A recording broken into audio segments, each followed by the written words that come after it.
Ingin lebih dari satu? Sekarang di Pizza Hut ada beli satu pizza gratis satu lagi. Berlaku untuk semua cara pemesanan. Domino's Pizza telah melakukan makeover. Domino's the best? Aku sih yes. Pinggirannya empuk?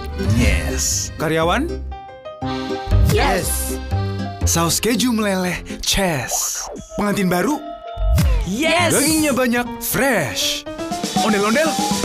Yes. Manusia silver? Yes. Badut mampang? Yes. Kombinasi keju premium? Best. Semua? Yes. Domino's Pizza the best.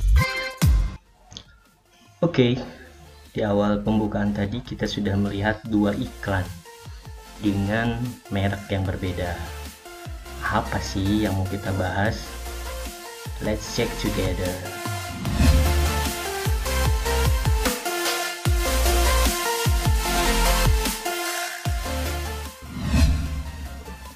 Oke, hari ini kita akan membahas tentang lingkungan eksternal organisasi, di mana lingkungan eksternal organisasi itu dibagi menjadi dua, yaitu mikro dan makro.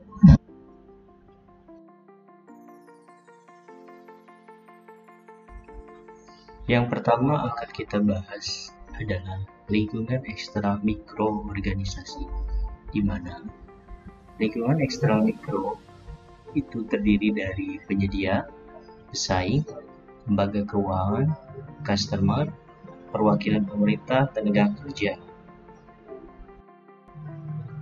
Lingkungan eksternal mikro organisasi. Lingkungan eksternal mikro itu maksudnya adalah hal yang berpengaruh langsung terhadap organisasi itu. Jadi secara langsung bisa mempengaruhi kegiatan operasional dari organisasi tersebut. Yang pertama adalah penyedia. Untuk mendapatkan hasil yang terbaik dan begitu spesial, bahan-bahan dari penyedia atau supplier itu harus barang-barang terbaik. Bisa kita bayangkan, kalau bahan bakunya kualitasnya sangat jelek, pasti hasilnya pun akan jelek juga. Makanya Domino's Pizza ini memilih bahan-bahan baku yang terbaik supaya hasilnya juga baik. Bila hasilnya baik, pelanggan semakin banyak. Makanya itu akan sangat berpengaruh langsung terhadap produk itu sendiri.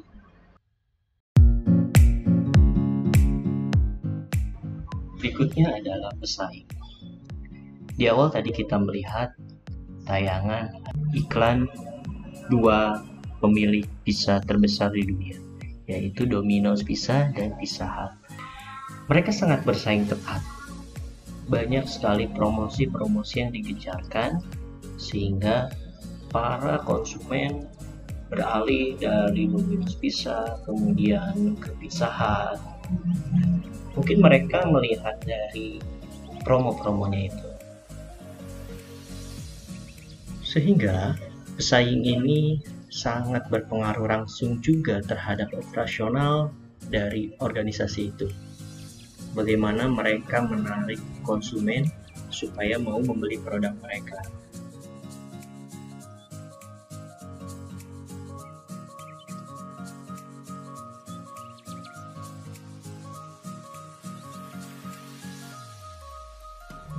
Oke, berikutnya adalah lembaga keuangan. Di satu sisi perusahaan ingin meningkatkan usahanya. Caranya bisa pinjam ke bank atau mungkin kepada lembaga keuangan lainnya atau pasar modal.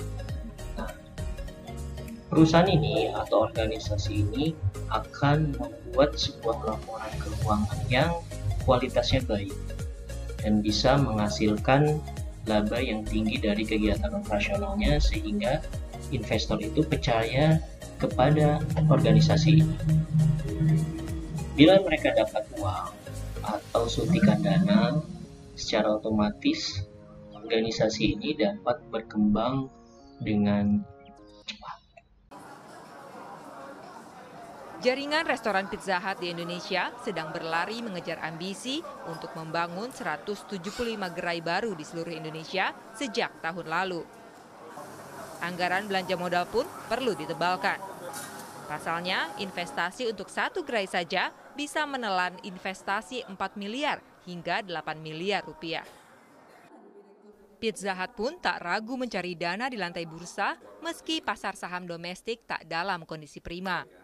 Pengelola Pizza Hut di Indonesia, PT Sari Melati Kencana, mencatatkan sahamnya dengan kode PZZA pada Rabu kemarin.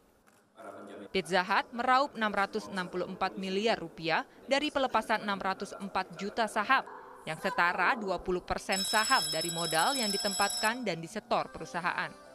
Dengan fundamental ekonomi Indonesia masih bagus, dengan performa perusahaan, tim manajemen yang sudah berpengalaman, jadi kita nggak melihat dalam waktu dekat ini, lebih ke long term.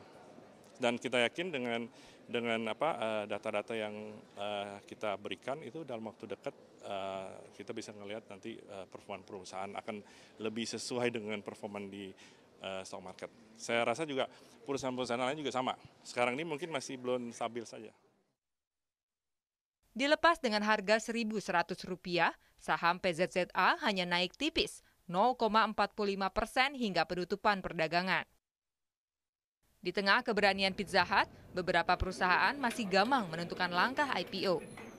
Salah satunya karena melihat kondisi pasar saham yang tercermin dari koreksi indeks harga saham gabungan 8,87% sejak awal tahun.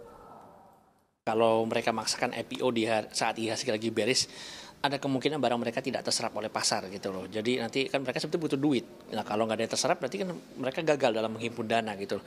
Jadi saya lihat itu hal yang wajar. Mungkin nanti setelah IHSG balik di atas level 6.000, barulah itu momen yang tepat untuk IPO gitu loh sebetulnya gitu. Karena kita IHSG itu kaitannya sama dua, ke ke Dow Jones dan ke kurs rupiah gitu, rupiah US dollar. Jadi Dow Jones-nya sekarang udah positif, udah sentimen positif dan bagus. Memang rupiahnya kita masih melemah karena US dollar yang lagi menguat. Tapi nanti setelah US dollarnya melemah, otomatis rupiah menguat, ya sudah kita nggak akan trouble lagi sih gitu. Meski demikian, pasar saham tetap menjadi pilihan menarik mencari modal tambahan.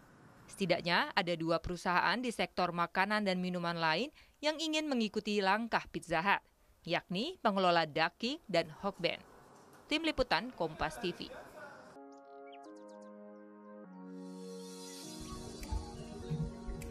Oke, berikutnya adalah customer. Tak ada usaha tanpa customer, karena customer ini adalah tujuan utama dari usaha itu. Semakin banyak customer, maka perusahaan itu akan semakin baik. Lingkungan ekstern mikro berikutnya adalah perwakilan pemerintah. Nah, perwakilan pemerintah ini lebih berkaitan kepada perizinan. Bagaimana kalau organisasi itu tidak diizinkan di tempat itu? Maka tidak ada gunanya dan pasti dia akan diusir. Berikutnya adalah tenaga kerja.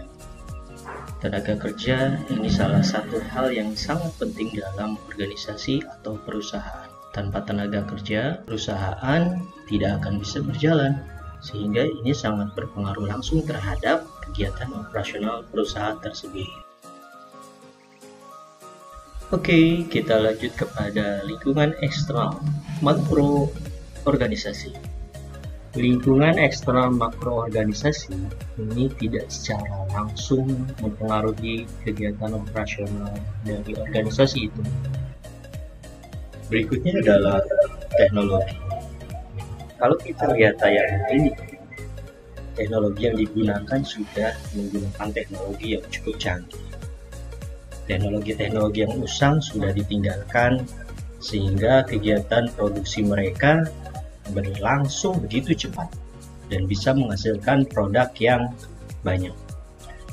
Teknologi ini mungkin tidak terlalu berpengaruh langsung kepada kegiatan operasional mereka karena saat mereka menggunakan alat-alat yang rusak pun sebenarnya mereka masih bisa berproduksi.